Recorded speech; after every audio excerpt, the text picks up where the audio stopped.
Москва, начало 90-х. Город, где рушился старый порядок и рождались новые миллионеры. Здесь, среди суеты перемен, пересеклись пути двух земляков из Верхневилюйского улуса. Ушлого функционера, президента фонда САПИ Федота Тумусова и вчерашнего студента МГУ Айсена Николаева. Тогда Тумусову нужны были люди, не обремененные моральными принципами, готовые делать то, что скажут, не задавая лишних вопросов. И тут как нельзя кстати оказался Айсен, амбициозный, угодливый и прирожденный подлиза, мгновенно уловивший правила игры. Он стремительно поднялся по служебной лестнице, возглавив московское представительство САПИ, через которое шли ключевые финансовые операции фонда. Так начиналась карьера человека, который сегодня помогает Кремлю деребанить всю республику и отправляет на смерть якутян. В 2002 году вышли книги правозащитника Валерия Микумянова «Украденные надежды Якутии» и «Хроника бездушности», в которых он подробно разоблачил деятельность фонда САПИ и схемы вывода миллиардных средств под предлогом восстановления экологии и развития региона. С ним пытались судиться и преследовали, но он в судах доказал, что писал правду. Хочу сразу сказать, что САПИ – это одна из лучших, одна из самых эффективных организаций, которые когда-либо были в истории Якутии. Я, например, убежден в этом. Да? История якутского фонда САПИ началась в начале 90-х, когда республика только искала пути к экономической самостоятельности. Первоначально фонд был создан в 1993 году Михаилом Николаевым как механизм компенсации экологического ущерба от деятельности ресурсодобывающих компаний. Его первым президентом стал Федот Тумусов, тогда еще перспективный региональный политик, впоследствии депутат Государственной Думы и лидер партии «Справедливая Россия» в Якутии. Когда я работал в САПИ, мне платили очень высокую зарплату. Высокую зарплату платили, чтоб не воровал. Фонд задумался как экономическая опора республики, который должен был обеспечить поступательное развитие и повышение качества жизни якутян. Однако САПИ быстро превратился в сложную сеть предприятий, через которые из республиканского бюджета уходили миллионы. Даже когда люди видят, как грамотно все построено, кто это придумал? Я придумал, концепция моя, да. Значит, вот эта эффективная, нормальная компания начала, и даже нам деньги не давали, да.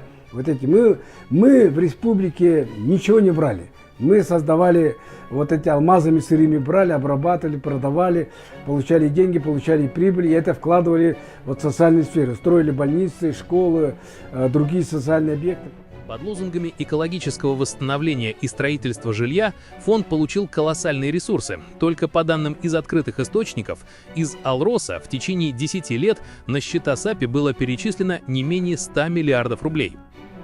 На самом деле, вот за эти 5 лет, которые с 93 по 98 год, поступило 620 миллионов рублей по сегодняшним деньгам. 620 миллионов рублей. И за эти деньги можно, условно говоря, 3 школы построить. Сегодня, да, сегодня поступает, по-моему, чуть ли не 600 миллионов в каждый улус алмазной провинции. Одним из самых громких эпизодов стала так называемая «золотая эпопея фонда САПИ». В 1996 году Тумусову было доверено 1 тонну золота, под обязательство вернуть ее в республиканский бюджет через 3 года. Прошли десятилетия, но золото так и не было возвращено. Под предлогом привлечения инвестиций оно было передано в московский Промраттехбанк, где началась запутанная цепочка финансовых операций. Фонд создавал десятки дочерних компаний – САПИ Торг, САПИ Траст, САПИ Диам, Синтез, Илге, Биге, Якмар, Сергелях, Нортойл, Кудук и другие. Оборудование покупалось для них через иностранную структуру фонда Crown SAPI Holding. Деньги перераспределялись по фактически фиктивным или нерентабельным проектам, где якобы арендовались помещения, велись ремонты, но документы о закупках, поставках и актах приемки исчезали. Через эту же подставную фирму Crown SAPI Holding, зарегистрированную в Москве в 1996 году с немецкой приставкой Актингезельшафт в тот же год, когда республика передала золото, средства выводились за пределы региона. Нефть, газ продаем, алмазы, золото продаем, куда они идут? А ее в карман олигархов идут. Они за границу их переводят, да? В итоге республика не получила ни золота, ни построенных домов, ни возмещенного экологического ущерба. Вместо восстановления природы и развития Якутии получилась дорогостоящая схема, из которой выгоду извлекло лишь узкое окружение Тумусова и Николаева. Специально выдумываются такие мифы. Мгм. Ну, Потом спрашивают, где деньги? По свидетельствам бывших директоров, все оригиналы документов хранились в головном офисе фонда, который позже, по версии САПИ, то утонул в реке Вилюй, то сгорел в гараже. ответили на главный вопрос. Утопили ли вы в конце концов, или вы в конце концов, или вы в конце концов документы? Вот я говорю, все в реке документы Вилюй? были изъяты, значит, МВД. Значит, они, насколько я слышал, они их возили в Хабаровск, возили, из Хабаровска обратно возили. Дальше я их не видел. Может, они и утопили. За годы существования золотого проекта через сеть дочерних предприятий прошло, по оценкам независимых источников, более 32 миллиардов рублей. Я не бедный, но никакой не олигарх. Мгм.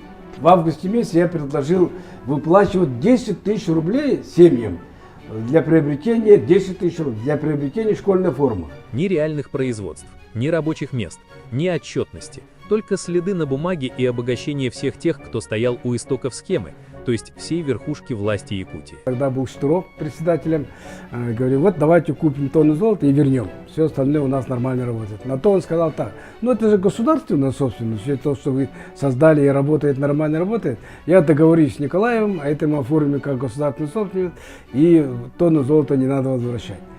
Но то ли он не договорился, то ли это была такая специальная операция.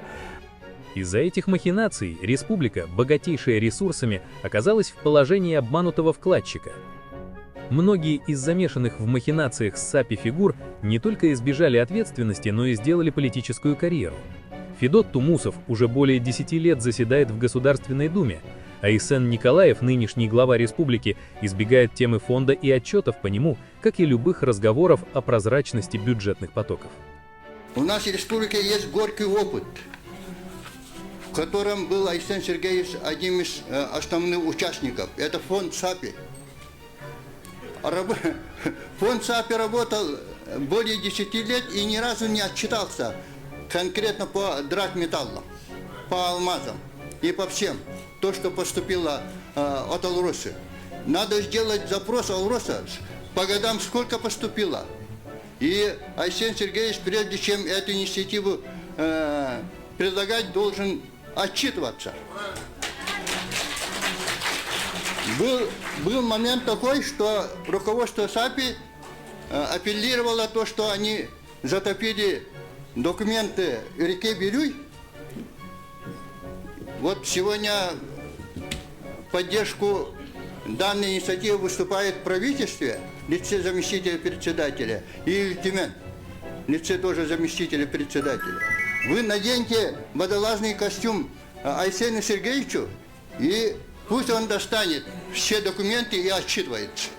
После этого только должен быть рассмотрен этот вопрос. Это уже открываем дорогу, путь коррупции, очередной коррупции. Если один человек без разрешения Ильтумяна будет реализовать алмазы, ну, естественно, поскольку я уже затронул, у Айсена Сергеевича есть на это опыт.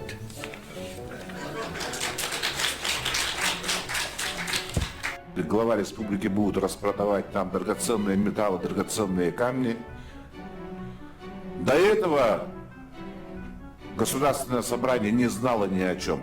Это мы сейчас должны радоваться, потому что все это будет отражаться где? В законе о государственном бюджете Республики Саха-Якутия. Каждый карат, каждый грамм золота, либо проданный, либо приобретенный, он будет отражаться в государственном бюджете республики.